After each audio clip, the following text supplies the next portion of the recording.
Hey, my name's Nat, and this is Newsbreak. The 147th annual Westminster Dog Show has wrapped up in New York City. So, who is the top dog? Here's Josh. Sorry, it wasn't you this year, Oscar. Sorry. 3 days, 3,000 dogs, and 211 breeds. It's quite the sight to behold at Arthur Ashe Stadium in New York, where loads of precious pooches were on display for the judges at this year's Westminster Kennel Club Dog Show. And let me tell you, this event must not be missed!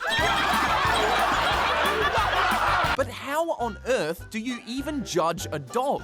Well, first they get split up into 6 categories, so they can be compared to standards set by the Westminster Kennel Club based on how dogs of their breed should look and feel. The judges also look at how each dog behaves by taking them for a fun little trot around the stadium. From there, each dog competes against others in their breed and eventually each other to impress the judges. This one gets a K9 out of 10! The show dates all the way back to 1877, making it the second oldest sporting event in American history. So there's just one question. Who won? Meet 6-year-old Buddy Holly. Not only is he the first Petit Basset Griffon Vendeen to take out a win in the hound category, he's also taken out the Best in Show prize for 2023. So I guess you could say he really is top dog! Well, I thought it was funny. Caden Groves has won the 5th stage of the Giro d'Italia. It was a very rainy and very slippery race with some big crashes along the way. One was even caused by a stray dog. Oh, look at it. It has no idea of the carnage it just caused. It ended with a bunch sprint to the finish line, with the Aussie pushing just ahead of the pack at the very last second. 7-year-old Zach has written a letter to a council in Queensland asking for a local playground to become more wheelchair accessible. Here's Michelle.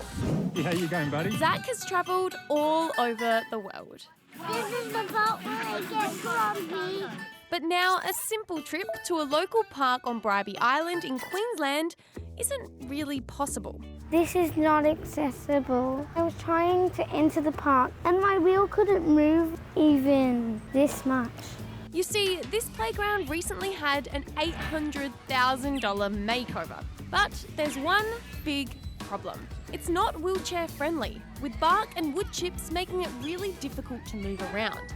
I was shocked that they made it worse instead of better. So, Zach decided to do something about it and contacted the local council. A lot of the community is in wheelchairs, so I just wrote a letter. I really feel bad because I don't want you to come back, but I also really want to play on the playground. The council replied saying they couldn't make the park more accessible because of the trees and told him to go to a different park which was 45 minutes away. What sort of answer is that? Now, the local mayor has said he was upset to hear Zach's story and will try and find a solution so public spaces and playgrounds are accessible to everyone. This is not acceptable. If they could change it, I would really appreciate it. Ta-da! Now it's time to unveil these next stories. This is the moment people watching King Charles III's coronation thought they saw the Grim Reaper. Obviously, it's not, but post after post, folks wanted answers. And now we know. Westminster Abbey has said that this mysterious figure is just a verger, someone who helps out at the church. Phew. And this is the moment Spider-Man got a blessing from the Pope. But there's a good reason. Francesco here volunteers his time entertaining kids at children's hospitals, and Spider-Man just so happened to be today's outfit. And finally, this is Racebird, an all-electric powerboat that's just finished testing, ahead of the inaugural E1 series later this year. It's a new competitive on-water racing championship based on using cleaner technology. But that doesn't mean these boats are slow. Racebird can reach speeds of up to 92 kilometres an hour. Well, that's all from us today. We'll see you tomorrow. Bye. Yeah.